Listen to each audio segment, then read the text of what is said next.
Wurfel Luxuriate Hour. Good evening and welcome to Drive Bangalore. I have a super special guest. As always, there's a new architect in the house every single week. This is Mr. Kabir Hira, and he's a very reputed Bangalore-based architect, and he has a firm which is also called Kabir Hira, which was established in 1993. Now his experience in the world of architecture is almost 30 years, and the firm operates with like a staff strength of 15 committed architects, varying from 8 years experience to fresh graduates. But thanks so much for joining us, Mr. Kabir. Good evening. Welcome to Drive Bangalore. Thanks so much for being on the show. Good evening. All right, so tell us a little bit about a timeline of your life and some of the highest points in what your design story really is. Well, I got started in 93, and obviously the initial couple of years were quite difficult because I didn't really have much of work on hand. But it was one of those situations where I said, let me just wait it out and hang in and see how it goes from there. And fortunately, it did go off well. And over the years, I've started off my career by designing a person's kitchen,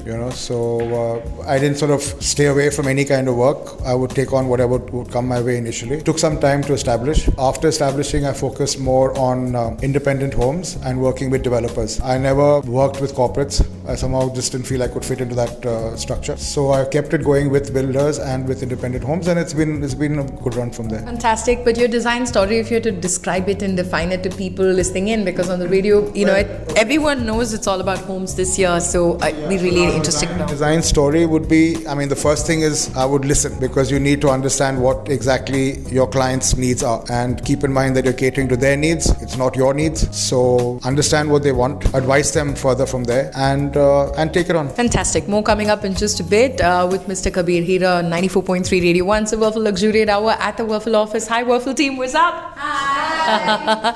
All right, some lovely macarons in front of us. Have you had your breakfast yet? I'm just watching them. Not much of a sweet tooth. No. Check out wurfel.in for all the details, or go and visit the Wurfel Living Studio in Bangalore. Mr. Kabir Hira joins us on the show tonight, and he's an architect with immense experience. 2020 has been a sort of a different year. How would you explain it? Well, actually, if you ask me, it has its definitely positive sides to it, because people have realized that it's not only about you. Yeah, you are also living in an environment which you need to kind of keep conscious efforts towards. People have changed their lifestyle. They're looking at more simplifying their lives, and people's wants and needs have sort of come down. And when it comes to spaces also, people are looking at the whole option, obviously, now of work from home. So invariably, the home office has become a pretty important part of the entire structure. People are looking at almost having their own mini studio within their homes. If somebody was to work, you got a late work call, or you have to wake up at maybe 2 o'clock at night to take a call, you don't have to go back to your bedroom. You have the studio space where you could actually sleep, wake up without disturbing the others at home. Isn't this confusing though? Because home is a place to sleep, but now it's like a very grey area. So the house is now catering to a lot more than just living. It's catering to work, it's catering to living. It's different. If you ask me honestly, it's not the best thing to do, but there are people who don't have an option at this point of time. So that's where the entire planning of the house is taking a bit of a twist. Which means luxury is completely redefined in 2020. I don't know if it's about excesses or about necessity or functionality. Luxury earlier people would, sort of mistake luxury with excessive, excess would be luxury. But I think now what people are probably doing is they're focusing on luxury without going into excess. So, instead of having that, 3 of the same, you should be happy with just that one. Yeah? And, brands are always desired, no doubt about it. But people are looking more into cost as well, because they feel that, no, this may not be necessary now, or we don't have any need for this. So people are getting a bit more conscious about their spends. But at the same time, they're also they're not cutting down on their sizes, in terms of houses and the kind of houses that people are building. But yeah, the spend has become a little more. Because people want to have better homes and more functional homes. They want more functional homes, no doubt. They want the same kind of space. They want the same kind of environment around them. But they don't necessarily need to spend so much on that space, where you could get away with, earlier people would talk about spending maybe a marble which would be about 600 rupees a square foot. Today, they're okay probably replacing it with a tile or an option, which would be maybe even half the cost. Fantastic. More coming up on the other side. I think luxury means different things for different people. An interesting story of somebody who built a swimming pool.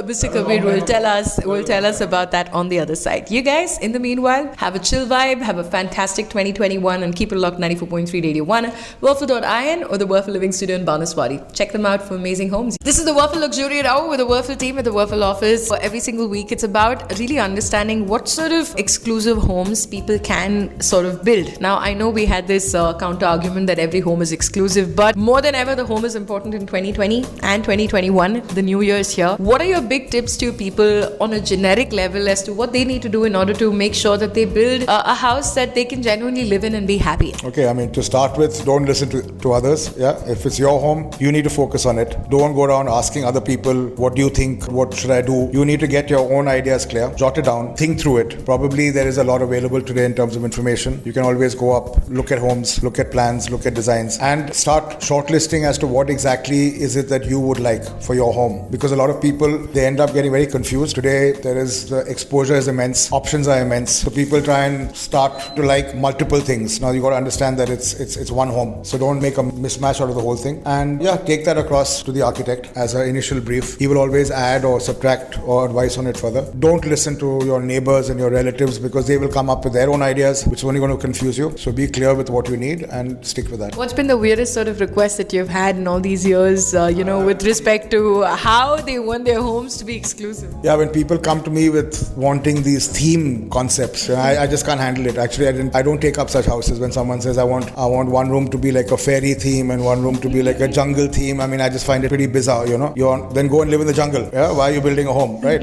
Yeah, so I don't entertain that. But yes, there are many such requests and requirements from people. You were telling us about a swimming pool? Well, that was one story I heard of at one of the houses I didn't do, but yeah, this guy built his pool and he actually drove in tankers of Ganga Jal, and filled the pool with the Ganges and probably took his holy dip every morning. So, I mean, these are kind of bizarre things which people do. And, where do you draw the line then? Do you advise some of them to understand that there has to be a practical sort of a realism to what you do? I tell people that because, I mean, as much as it is building a house, the challenge is maintaining that home, there are a lot of people who build large houses and I've actually told them, I said, look, these are your requirements. There's one more thing I'm going to add and that's a manager's room because you are not going to be able to take care of the space by yourself. You'll need a manager to look into it. And initially it would come out as a joke, but they realized later that yes, there was a manager sitting in that house after some time because you need to maintain. Yeah, it's easy to build. And if you don't look into it and it starts getting, depleted, nothing like a large home looking like a ruin. So absolutely. And what about small homes? I mean, I think a lot of people are building smaller homes that are more efficient, functional, beautiful, green, for people who are doing that and who are putting a lot of heart and soul into their homes. What about them? Well, they're doing what they're doing is basically making their life simple. Yeah. So you don't need to overbuild. You don't need to build spaces that you really use and you will be using on a regular basis rather than people plug in these home theaters which they don't walk into probably for months, but they want a home theater because they're supposed to have a home theater. So cut out those requirements and keep it simple. Well, the oldest trick in the book, keep it simple and silly, or keep it simple stupid. That's what it's called. Kiss, right? Kiss of life, kiss of home, so the Wurfel Luxuriate Hour. I'm really excited about a very special architect in the house, but right here on the show, before anything else, it's the Wurfel team that's right here. Hi guys! Hi! Mr. Kabir Hira, thanks so much for joining us. It's been an absolute pleasure chatting up with you even off the air. But 2021, how good do you think it's going to be? How good or how bad? Can we be optimistic? Is the glass half full or half empty right now? Well, always look at it as half full, yeah. So, I mean, 21, I think people are going to relook at their lives, yeah, and restructure their living, their entire way of working, their way of operating, their way of socializing, and possibly there could be a lot of good benefits coming out of it as well. From a home perspective, what are your biggest thoughts on some of the biggest trends that people will see in 2021? Because it's been a difficult year financially, also health-wise, economically. The country is not just the country, the whole world is at a weird sort of a doldrum stage. So what do you think it's going to be? I personally feel open spaces will play a large important role in a house. People, instead of sitting more indoors because of the virus and the scare of the virus, people are going to probably focus more on having large open decks and outdoor living. Fantastic. You work with the Wurfel team quite a bit. Tell us a little bit about working with a brand like this that is made in India, that has a touch of European furniture and that sort of a feel, working working with a brand like this, especially at a time like this where a lot more businesses are definitely wondering how to take things forward. How has the experience been? Well, firstly, I'd like to congratulate Wurfel because, I mean, from what I've seen, they're probably one of the fastest growing brands that I've actually personally seen in terms of putting up number of stores, in terms of the production. I have visited their factory as well, was very impressed with that. They've got the infrastructure in place and they are in a position where they can deliver. It's been a pleasure working with them and very responsive. Yeah, and I just wish them luck. Fantastic. And as far as everybody else listening in, it's the turn of the new year and I'm sure there's a lot of positive sentiments at this point in time, even though times have been tough. What's been the one thing that you think has kept you going through this entire year and the upcoming year? And what's your final shout out of joy, hope and positivity to new homeowners? Well, what's kept me going is fitness. Yeah, and for people who want to move into their new homes, yeah, I wish them all luck. Yeah, happy living. I mean, that's it. Well, I relate to you because I've just started my fitness journey and it's really nice to focus on self and, focus on just self-love. What sort of fitness do you do? I resumed playing squash after 10 years, which is something I never thought I would ever get back onto that court. But thanks to COVID, I'm on the squash court now. Yeah. I think thanks to COVID, a lot of people are doing some good things, right? Just take care of your knees, man, when it comes to squash. All right. Fabulous conversation with a fantastic architect on 94.3 Radio 1. Wurfel team, check them out on wurfel.in or check out their store at Wurfel Living Studio, Bhubaneshwar.